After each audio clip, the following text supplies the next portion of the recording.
जय श्री राम। गुरुदेव पंडित श्री राम शर्मा आचार्य जी की प्रेरणा से आज मैं आपसे एक ऐसे विषय पर बात करना चाहती हूँ जिसे हम रोज करते हैं लेकिन शायद उसकी गहराई को समझते नहीं है। विषय है कर्म। हम अक्सर कहते हैं मैंने तो कुछ किया ही नहीं, फिर मेरे कर्म का फल मुझे क्यों मिलेगा। लेकिन क्या सचमुच हमने कुछ नहीं किया? यही प्रश्न श्रीमद् भागवत गीता के एक अत्यंत महत्वपूर्ण विचार को हमारे सामने लाता है। भगवान श्री कृष्ण बताते हैं कि किसी भी कर्म के पीछे केवल हमारा शरीर ही जिम्मेदार नहीं होता। कर्म के पीछे कई कारण काम करते हैं और अगर हम इन कारणों को समझ लें तो शायद हमें अपने जीवन की बहुत सी उलझनों का उत्तर मिल सकता है। गुरुदेव की शिक्षाओं में भी बार बार इस बात पर जोर दिया गया है कि मनुष्य का निर्माण उसके कर्मों और संस्कारों से होता है। इसलिए कर्म को केवल बाहरी क्रिया मानकर छोड़ देना सही नहीं। तो आइए बहुत सरल भाषा में समझते हैं कि आखिर किसी भी कर्म के पीछे कौन कौन से कारण होते हैं। सबसे पहला है अधिष्ठान। अधिष्ठान अर्थात हमारा शरीर। किसी भी भौतिक कर्म के लिए शरीर एक माध्यम है। हम चलते हैं, बोलते हैं, काम करते हैं, किसी की सहायता करते हैं या किसी को कष्ट देते हैं। इन सब में शरीर की भूमिका होती है। लेकिन केवल शरीर होने से कर्म नहीं हो जाता। दूसरा कारण है कर्ता, अर्थात वह व्यक्ति जिसके भीतर कर्म करने की भावना उत्पन्न होती है। एक ही परिस्थिति में दो लोग बिल्कुल अलग अलग निर्णय क्यों लेते हैं? क्योंकि उनके भीतर की कर्ता भावना, उनकी सोच और उनका दृष्टिकोण अलग होता है। तीसरा है करण। करण यानी वे साधन जिनके माध्यम से कर्म होता है। हमारी इंद्रियां, मन, बुद्धि और अहंकार, ये सब कर्म के साधन बनते हैं। जरा सोचिए, किसी ने हमें एक कठोर शब्द कह दिया, कान ने वह शब्द सुना, मन ने उसे पकड़ा, बुद्धि ने उसका अर्थ निकाला और फिर अहंकार ने कहा मुझे जवाब देना चाहिए। अब बाहर से देखने पर लगता है कि हमने केवल एक वाक्य बोला, लेकिन उस एक वाक्य के पीछे कितनी पूरी प्रक्रिया चल चुकी थी। यही कारण है कि अपने कर्मों को समझने के लिए केवल यह देखना पर्याप्त नहीं है कि हमने क्या किया। हमें यह भी देखना होगा कि हमने वह कर्म करने के निर्णय को क्यों लिया। चौथा कारण है विभिन्न प्रकार की चेष्टाएं, अर्थात कर्म को पूरा करने के लिए हम जो प्रयास करते हैं। कोई काम अचानक नहीं हो जाता, उसके पीछे हमारी इच्छा, तैयारी, प्रयास और परिस्थितियां काम करती हैं। और पांचवा कारण है हमारे स्वभाव और अंतःकरण के शुभ अशुभ संस्कार। यही बात बहुत गहरी है, क्योंकि हमारे आज के निर्णयों पर हमारे पुराने संस्कारों का भी प्रभाव होता है। जिस व्यक्ति के भीतर सेवा का संस्कार मजबूत है, उसे किसी जरूरतमंद की सहायता करने के लिए बहुत संघर्ष नहीं करना पड़ता। और जिसके भीतर क्रोध, अहंकार या प्रतिशोध के संस्कार मजबूत हो गए हैं, वह छोटी सी बात को भी बड़ा बना सकता है। इसलिए गुरुदेव हमें केवल अपनी बाहरी व्यवहार को सुधारने की बात नहीं कहते, बल्कि भीतर के संस्कारों को परिष्कृत करने की प्रेरणा देते हैं। क्योंकि बाहर का कर्म बदलने के लिए भीतर की दिशा बदलना भी जरूरी है। अब यहाँ एक और बहुत महत्वपूर्ण बात सामने आती है।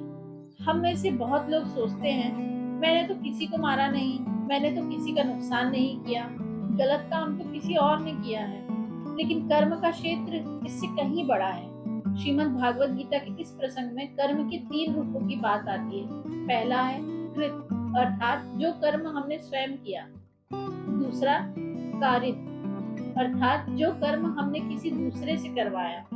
और तीसरा अनुमोदित, अर्थात कोई कर्म हमारे सामने हो रहा था, हमें उसका पता था और हमने उसे रोकने की जगह अपनी सहमति दे दी या मौन समर्थन कर दिया। अब जरा इसे अपने जीवन से जोड़कर देखिए। मान लीजिए किसी व्यक्ति के साथ अन्याय हो रहा है, हम जानते हैं कि उसके साथ गलत हो रहा है, लेकिन हम कहते हैं मुझे क्या लेना देना। तो क्या केवल इसलिए कि हमने अन्याय अपने हाथों से नहीं किया, हमारी कोई भूमिका नहीं रही? यही बात हमें अपने जीवन में बहुत सावधानी से समझनी चाहिए, क्योंकि कई बार हमारा मौन भी किसी कर्म को आगे बढ़ने की शक्ति दे देता है।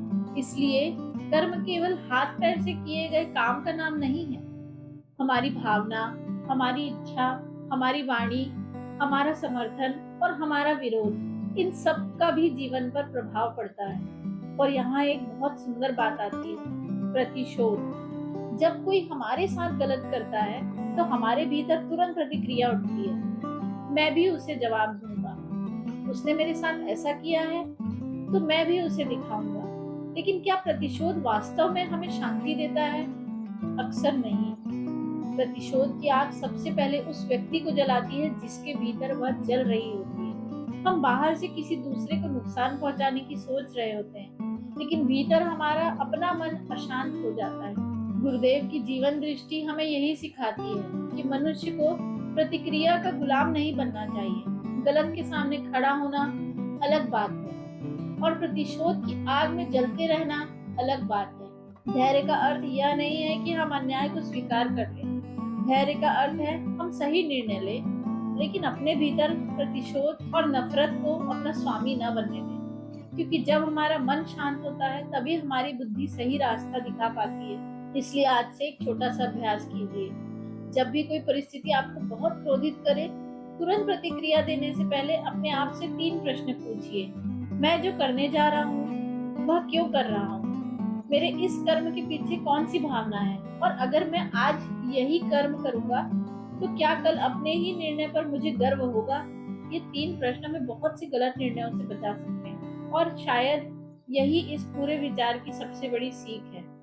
कर्म करने से पहले अपने भीतर को देखना सीखिए, क्योंकि कर्म बाहर दिखाई देता है लेकिन उसकी शुरुआत भीतर होती है। हमारा शरीर कर्म करता है, मन दिशा देता है, बुद्धि निर्णय करती है, संस्कार हमें प्रेरित करते हैं और हमारी भावनाएं उस कर्म को रंग देती है। इसलिए जीवन बदलना है तो केवल परिस्थितियों को बदलने की कोशिश मत कीजिए। अपने विचारों को बदलिए, अपने संस्कारों को परिष्कृत कीजिए, अपनी प्रतिक्रियाओं पर नियंत्रित रखिए और सबसे महत्वपूर्ण, अपने कर्मों की जिम्मेदारी स्वीकार कीजिए। गुरुदेव की प्रेरणा से हम इतना जरूर समझ सकते हैं कि मनुष्य अपने जीवन का केवल दर्शक नहीं है, वह अपने कर्मों के माध्यम से अपने भविष्य का निर्माण भी करता है। इसलिए आज कोई बड़ा संकल्प लेने की जरूरत नहीं, बस आज से अपने हर कर्म से पहले एक क्षण रुककर सोचिए, क्या यह कर्म मेरे भीतर के श्रेष्ठ मनुष्य को मजबूत कर रहा है या मेरे भीतर के क्रोध, अहंकार और स्वार्थ को? अगर हम इस एक प्रश्न को अपने जीवन में उतार लें तो हमारे बहुत से कर्म अपने आप बदलने लगेंगे और शायद यही सच्चे अर्थों में कर्मयोग की शुरुआत है। गुरुदेव की प्रेरणा हम सबको यही शक्ति दे कि हम केवल अच्छे कर्म वाले ही नहीं, बल्कि अच्छे विचार, अच्छे संस्कार और सही भावना के साथ कर्म करने वाले बने। मिलते हैं अगले मंथन में। जय श्री राम।